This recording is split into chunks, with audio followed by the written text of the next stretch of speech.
प्यारे बच्चों सुप्रभात। आज हम करेंगे पाठ नंबर 7 वीर सावरकर। वीर सावरकर हमारे देश के एक शहीद हैं जिन्होंने आज़ादी में योगदान दिया था। स्वतंत्रता सेनानी जो है इनको कहा जाता है। इसके बारे में पढ़ेंगे हम, इनके जीवन के बारे में, और वहाँ से हम बहुत कुछ सीखेंगे। शब्दार्थ देखें पहले। यांत्रिक यंत्र संबंधी बंदरगाह वह स्थान जहाँ समुद्री जहाज को खड़ा किया जाता है। प्रवासी दूसरे देश या स्थान का निवासी। नामुमकिन असंभव। ओवरकोट सबसे ऊपर पहना जाने वाला कोट। पोर्ट होल समुद्री जहाज आदि में हवा प्रकाश लाने के लिए बनाया गया छेद। वृतांत विवरण। निधन मृत्यु। अलख जगाना किसी चीज के प्रति लोगों को जागरूक करते रहना। बहिष्कार त्याग। निष्कासित निकाल देना। कारावास जेल में रहने का दंड या जेल। बैरिस्टर वकील बनने की पढ़ाई जो होती है उसको बोलते हैं। भूभाग जमीन का हिस्सा। वीर सावरकर पाठ में भारत के प्रमुख स्वतंत्रता सेनानी, आजादी के जो सेनानी हैं। विनायक सावरकर के जन्म, शिक्षा, राष्ट्र प्रेम व उनके कारावास से संबंधित घटनाओं का वर्णन किया गया है। 28 फरवरी 1833 को महाराष्ट्र के नासिक जिले में बंगुर गांव में जन्मे सावरकर ने अपने बड़े भाई गणेश सावरकर के साथ मिलकर देश की स्वतंत्रता के लिए अनेक कष्ट सहन किए, जेल गए तथा अनेक प्रतिबंधों का सामना किया। उन्होंने समाज सेवी के रूप में पतित पावन मंदिर की स्थापना की। वे एक कवि भी थे। इन्होंने गृहस्थ जीवन की अपेक्षा देश की स्वतंत्रता को सर्वोपरि माना और अंत समय तक उसकी रक्षा के लिए प्रयासरत रहे। पाठ का सार। प्यारे विद्यार्थियों, आप जानते ही हैं कि हमारा देश 15 अगस्त 1947 को आज़ाद हुआ। हमें यह आज़ादी दिलाने के लिए अनेक स्वतंत्रता सेनानियों ने तरह तरह के कष्ट उठाए, यानी कि उन्होंने भारत को आज़ाद कराने के लिए अनेक प्रकार की यातनाओं को सहन किया, पीड़ाओं को सहन किया। ऐसे ही एक स्वतंत्रता सेनानी थे विनायक सावरकर। इन्हें वीर सावरकर के नाम से भी जाना जाता है। 10 जुलाई 1910 को सूर्योदय का समय था। मोरिया नामक जहाज यांत्रिक गड़बड़ी होने के कारण बंदरगाह पर खड़ा था। कारीगर उसे दुरुस्त यानी कि ठीक कर रहे थे या करने में लगे थे। एक प्रवासी युवक विचारमग्न था। प्रवासी होता है दूसरे स्थान से आया हुआ युवक। विचारमग्न होता है सोच में डूबा हुआ था। गड़बड़ी होने के कारण बंदरगाह पर खड़े हुए जहाज को ठीक कर रहे थे। वहां पर निश्चिंत रहना उसके लिए नामुमकिन था, क्योंकि वह अंग्रेजों के बंधन में था। 2 पहरेदार लगातार उस पर नजर रखे हुए थे, यानी कि जब बंदरगाह पर जहाज को ठीक कर रहे थे, कारीगर उसको दुरुस्त कर रहे थे, उस समय प्रवासी युवक विचारमग्न था।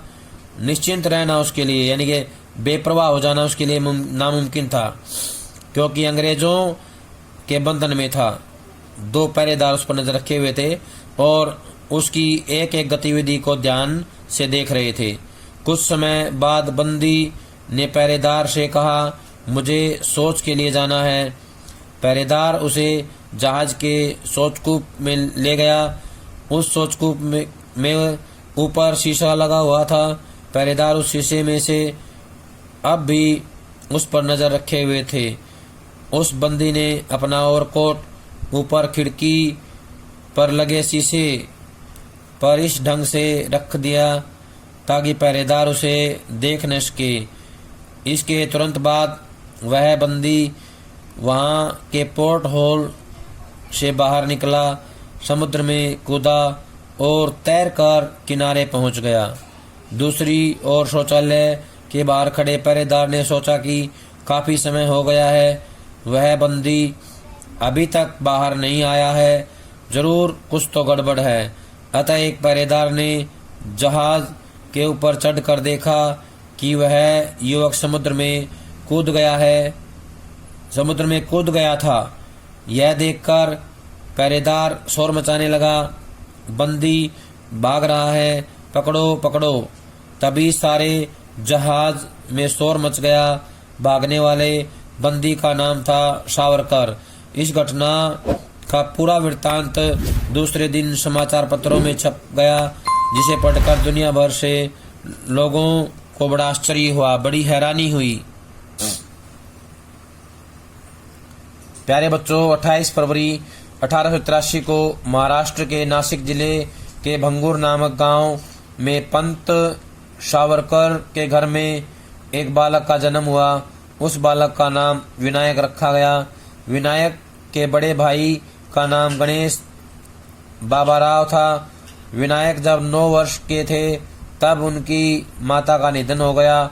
उन्होंने नासिक में रहकर ही अपनी प्रारंभिक शिक्षा ग्रहण की। प्रिय वत्स, उस समय ब्रिटेन की महारानी विक्टोरिया थी। सन 1897 में महारानी विक्टोरिया ने ध्वजारोहण उत्सव को संपूर्ण भारत में मनाने का निर्णय लिया। महाराष्ट्र में प्लेग की बीमारी फैली होने के कारण यह उत्सव मनाने के निर्णय को सुनकर जनता भड़क उठी। इसका प्रभाव चापेकर बंधुओं पर पड़ा और उन्होंने 2 अंग्रेजों को मार दिया। अंग्रेजों ने चापेकर को फांसी पर चढ़ा दिया। इस बलिदान की अमिट छाप सावरकर बंधुओं पर पड़ी। दोनों सावरकर भाइयों ने नासिक में मित्र मेला नामक संगठन के द्वारा भारतीयों को स्वतंत्रता संघर्ष के लिए प्रेरित किया। वे पढ़ाई के साथ साथ स्वतंत्रता की अलख जगाने के लिए अथक प्रयास करते रहे। प्यारे बच्चों, तुम्हें यह जानकर आश्चर्य होगा कि नासिक उत्सव के बाद भारत में अंग्रेजी सरकार ने बंगाल का विभाजन कर दिया। भारतीय क्रांतिकारियों ने विदेशी वस्तुओं का बहिष्कार किया। विनायक सावरकर ने भी विदेशी वस्त्रों की होली जलाई, जिसके परिणाम स्वरूप उन्हें विद्यालय से निकाल दिया गया। फिर भी उन्होंने अपने कुछ मित्रों की सहायता से अपनी शिक्षा जारी रखी। उन्होंने विद्यालय की अंतिम परीक्षा प्रथम श्रेणी में उत्तीर्ण की। प्रिय विद्यार्थियों, उस दौरान लंदन में स्थित इंडिया हाउस भारतीय स्वतंत्रता संग्राम को प्रोत्साहित करने वाली संस्था बन चुकी थी। प्रत्यक्ष रूप से यह संस्था बुद्धिमान विद्यार्थियों को छात्रवृत्तियां प्रदान करती थी। इसके लिए सावरकर ने इस संस्था को प्रार्थना पत्र दिया, जो स्वीकार कर लिया गया। इस प्रकार सावरकर सन 1906 में शिक्षा प्राप्ति के लिए लंदन चले गए। विनायक सावरकर ने स्वतंत्रता की भावना को जागृत करने के लिए 1857 क्रांति नामक पुस्तक लिखी। उन्होंने इस पुस्तक की छपाई के खूब प्रयास किए, लेकिन सफल नहीं हुए। अब उनके द्वारा रचित इस पुस्तक की प्रतियां गुप्त रूप से भारत में भेजी जाने लगी। इस संबंध में सावरकर पर मुकदमा चलाया गया और उन्हें कारावास की सजा सुनाई। प्यारे बच्चों, अपनी भाभी के पत्र के माध्यम से सावरकर को अपने बड़े भाई बाबाराव के पकड़े जाने व काले पानी की सजा की जानकारी प्राप्त हुई। इस घटना से इंडिया हाउस में रह रहे अनेक भारतीय आग बबूला हो गए, यानी कि बहुत अधिक गुस्से में हो गए। लंदन में मदनलाल ढींगरा ने इसका बदला लेने का निश्चय किया। उनकी हलचल पर निगाह रखने वाले अंग्रेज अधिकारी को गोली से उड़ा दिया गया, जिसके परिणाम स्वरूप मदनलाल ढींगरा को फांसी दी गई। अंग्रेज सरकार ने अनेक भारतीय कार्यकर्ताओं को पकड़ लिया। विदेशी सरकार समझ गई कि इन सब के पीछे सावरकर का हाथ है, अतः अंग्रेज सरकार ने सावरकर पर मुकदमा दायर किया।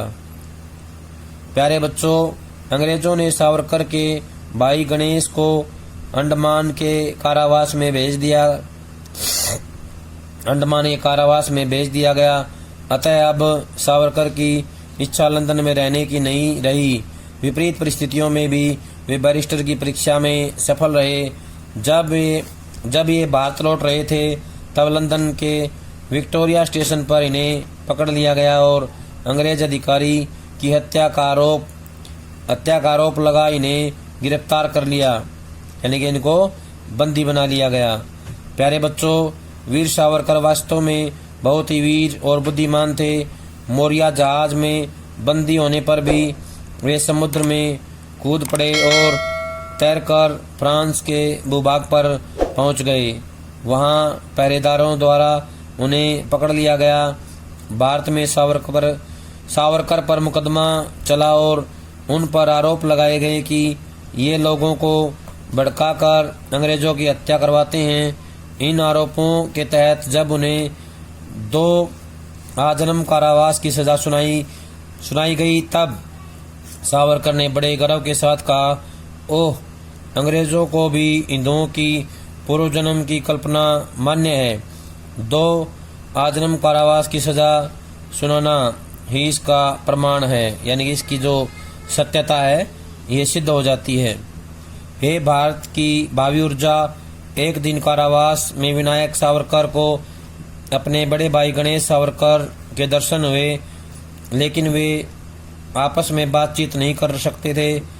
उन्होंने पहरेदार की सहायता से चिट्ठी भेजी और सावरकर ने हाथों की हथकड़ियों को टकराकर एक सांकेतिक भाषा में बोलने का अभ्यास करवाया। यही भाषा जेल में बंद सभी कैदियों को मुक्त कराने की माध्यम बनी। प्यारे बच्चों, विनायक सावरकर बहुमुखी प्रतिभा के धनी थे। सभी कैदियों के प्रति उनका सद्व्यवहार था। वे जन्मजात कवि थे।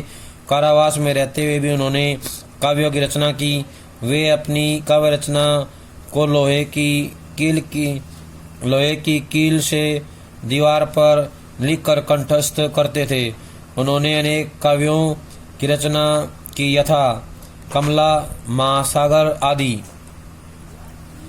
प्यारे बच्चों, वीर सावरकर को जेल में रहते हुए काफी समय बीत चुका था। सावरकर से मिलने के लिए सन 1919 में उसके छोटे भाई तथा उसकी पत्नी आए। उन्हें जेल से मुक्त कराने के लिए अंग्रेज सरकार पर चारों ओर से दबाव आने लगे और अंत में उस अंग्रेज सरकार को झुकना पड़ा।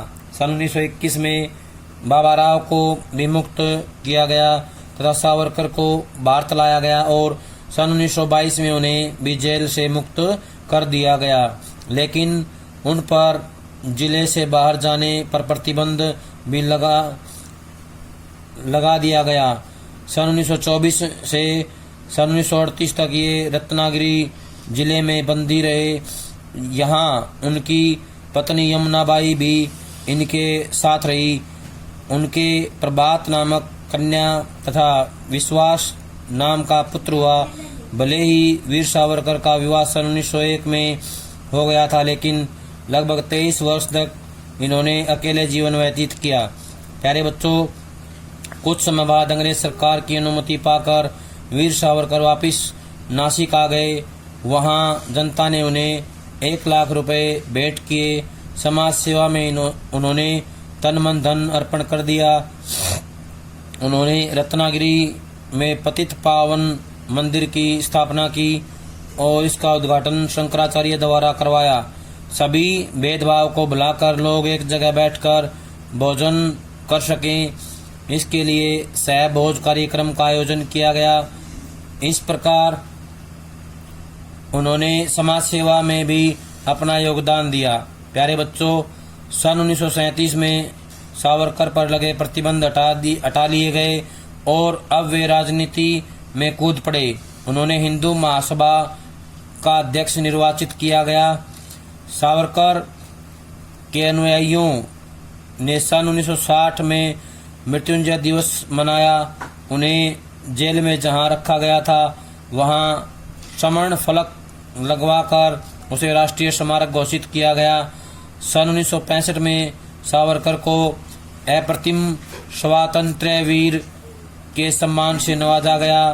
प्यारे बच्चों, वीर सावरकर ने भारतीय इतिहास के 6 स्वर्णिम पृष्ठ नामक वृहद ऐतिहासिक ग्रंथ लिखा। उन्होंने इस ग्रंथ के द्वारा भारतीयों में स्वाभिमान जागृत करने का प्रयास किया। 26 फरवरी 1968 को इनका देहावसान हो गया। इन्होंने गृहस्थ जीवन की अपेक्षा स्वतंत्रता प्राप्ति को सर्वोपरि माना और अंत समय तक वे उसकी रक्षा के लिए प्रयासरत रहे। उनका त्याग सभी भारतीय युवकों को प्रेरित करता रहेगा। कहने का आशय ये कि उनका त्याग भारतीय युवाओं के लिए प्रेरणा का माध्यम बना रहेगा। प्यारे बच्चों, ये था हमारा पाठ नंबर 7। सभी इसको अच्छे से पढ़ेंगे, समझेंगे और इसके अभ्यास के प्रश्न जो है लिख करके याद करेंगे। जब तक अगली वीडियो ना आए तब तक सभी ये काम पूरा कर लें। सभी का बहुत बहुत धन्यवाद।